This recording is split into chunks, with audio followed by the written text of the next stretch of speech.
Nous nous retrouvons donc dans un système qui est de plus en plus opaque et illisible. En octobre 2022, la Cour des comptes soulignait que, je cite, la sédimentation historique des recettes et a fait le constat que notre système était de plus en plus complexe et à bout de souffle. Ce système opaque, illisible, entrave l'action des collectivités locales qui n'ont pas de visibilité sur les réformes fiscales, les décisions d'attribution des dotations d'investissement ou alors l'imposition des normes de toute nature.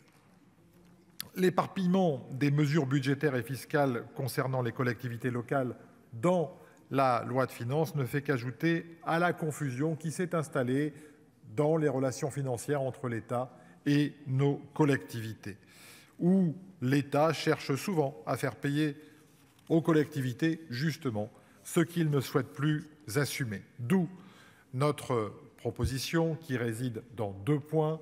D'une part, la création d'une loi de financement des collectivités territoriales. D'autre part, une compensation dynamique dans le temps des transferts opérés.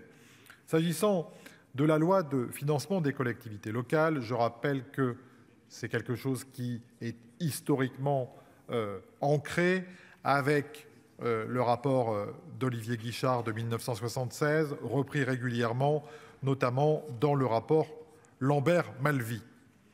Les objectifs de cette loi de financement sont simples. Un cadre de référence unique pour le Parlement, un outil de transparence pour une meilleure information des élus locaux, une lisibilité et une visibilité pour les collectivités territoriales à même de conférer ce dont elles ont besoin, c'est-à-dire de la prévisibilité. Une meilleure lisibilité également des engagements financiers de l'État et enfin une clarification des responsabilités de chacun.